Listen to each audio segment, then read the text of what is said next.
Good morning po sa inyong lahat. Ngayong araw ay nandito tayo sa aking Vietnam rose. Ayan. Ito po yung aking mga Vietnam rose. Ipapakita ko po sa inyo kung ilang kulay at kung ilan po yung aking koleksyon na Vietnam rose. Ito po sila. Habang ipapakita ko po at iisa-isahin po kung ilang kulay po yung aking Vietnam rose, ay huwag nyo munang kakalimutang mag-subscribe at hanapin nyo po yung notification bell para kapag may mga bago po akong mga video ay na-update ko po kayo. Tara, let's at makita na yung aking mga collection na Vietnam rose.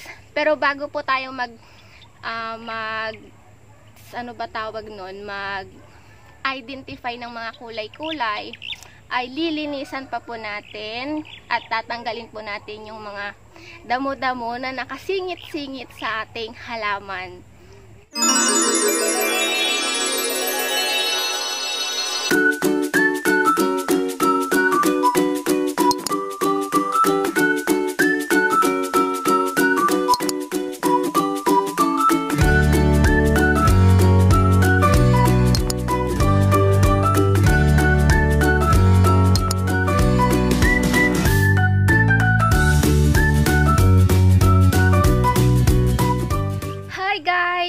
Good morning sa inyong lahat at welcome po sa aking YouTube channel.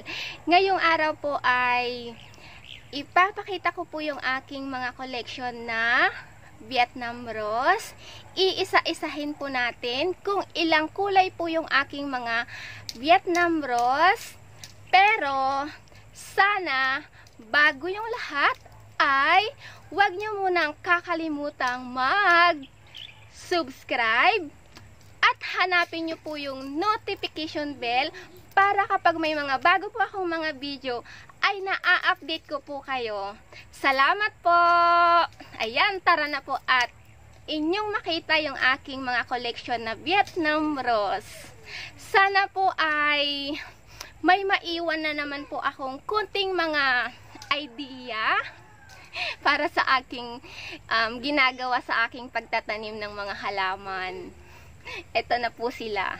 Tara po at iisa-isahin po natin kung ilang kulay po yung aking collection. Sana po ay samahan nyo na naman po ako ngayong araw. Ito yung aking unang Vietnam rose na kulay white na may halong pink.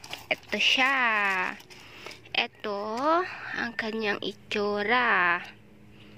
Ganyan, siya ay double. Dito nakalagay yung aking pink na may kasamang white.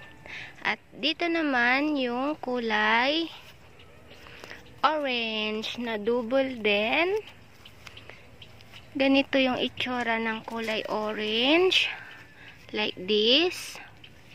Ayan. Tapos, dito naman yung kulay pink. Ayan. Yung kanyang dahon po ay flat na ganito. Manipis lang. Ito siya, oh. Ang nipis. Tapos yung kanyang bulaklak po ay single. Ayan. Tapos ito naman yung aking kulay white na double. Ito siya, oh. Kuha tayo ng isa. Ayan. Ito. Yan yung aking Vietnam rose na kulay white na double. Tapos yung kanyang dahon po ay pahaba. Ayan po siya, oh. Ang kanyang dahon ay pahaba na manipis. Ayan.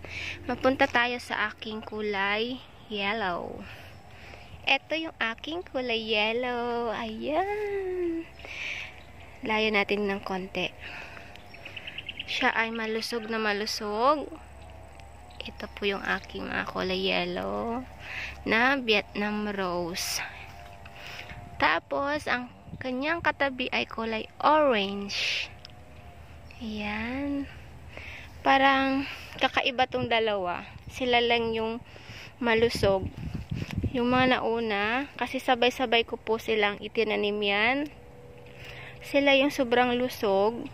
Siguro, dun sa una ay medyo madamo, kaya hindi sila lumaki masyado. Ito oh. Tapos, ito yung aking Pertulaca. Ayan. Ito yung aking Pertulaca. Tignan niyo po yung kanyang bulaklak. Malaki po ito. Ayan, bumukadkad na siya oh.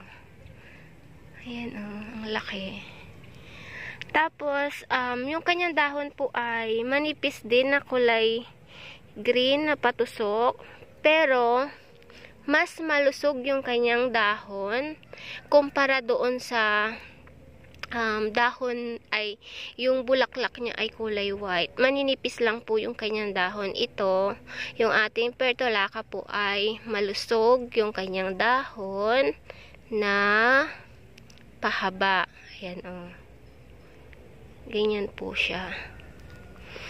Tapos, ang next ay yung ating stripe. Ito po yung aking stripe na Vietnam rose. Ayan. Naghalo po yung kulay orange and yellow. Kaya ang tawag ko dyan ay stripe. Tapos, dito yung aking violet. Ito yung aking violet. Inuumpisahan ko siyang linisan. Dito ako nag-umpisa. Papunta doon sa dulo. Kaya madamo pa po doon. Ayan. Kulay violet. Ang cute ng violet na na double. Ayan siya. Ayan. Tapos, yung ating last po ay nahirapan po ako sa pagbuhay nito. Ito ay binigay ng aking isang kapitbahay doon sa aking pwesto. Ito po yung kanyang binigay. Binigyan po niya ako ng 3 sanga. Ito po siya. Ayan, oh. Yung kanyang bulaklak po ay kakaiba. Double din po siya, pero yung kanyang bulaklak ay dun sa una ay kulay yellow. Tapos yung umibabaw po ay kulay hindi ko malaman kung ano siya. Doon tayo sa isa. Kasi namulaklak na din. Ito po siya oh. Kulay yellow dun sa kanyang ito sa gilid. Tapos dun sa gitna naghalo din ang kulay violet.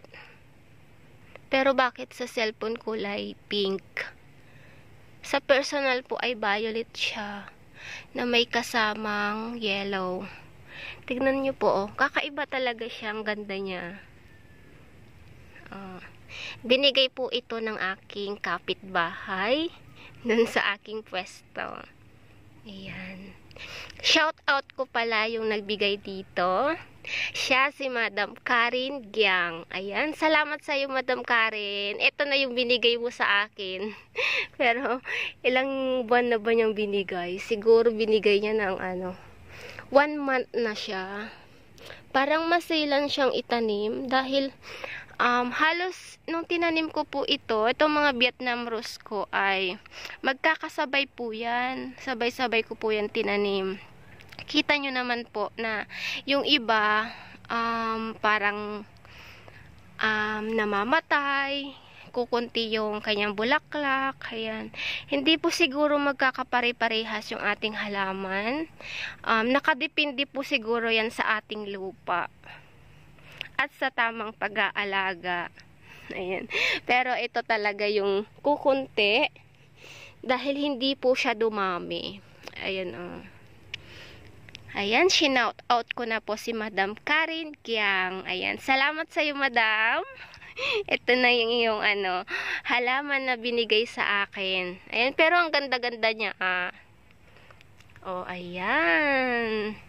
Ngayong araw po ay nakita nyo na po yung aking mga tanim na Vietnam rose. Ayan. Sana po ay may na-share na naman po ako ngayong araw sa inyo.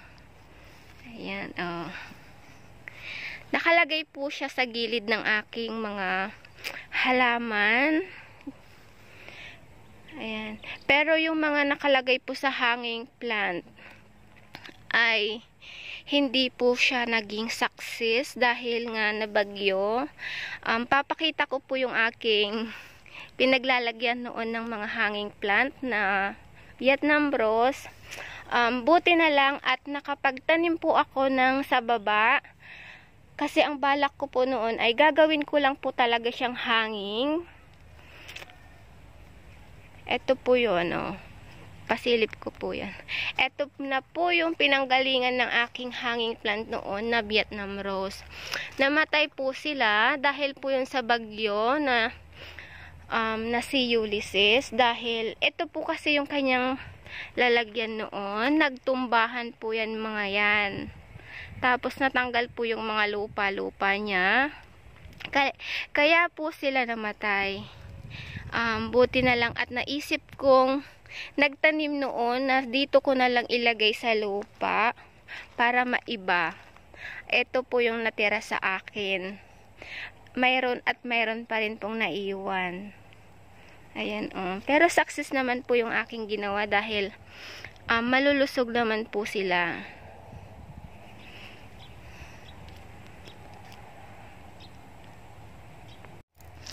Ayan, sa wakas at na-share ko na din yung aking collection na Vietnam rose. Sana ay may na-share na naman po ako sa inyo ngayong araw. At hanggang sa muli po, sana po ay wag po kayong magsasawa sa pagnood sa akin at lagi nyo pong pagtambay sa mga bago kong mga video. Maraming salamat po sa mga nanonood po sa akin. Shout out sa inyong lahat. Maraming salamat po at hanggang sa muli po. God bless po sa inyong lahat. Bye bye po.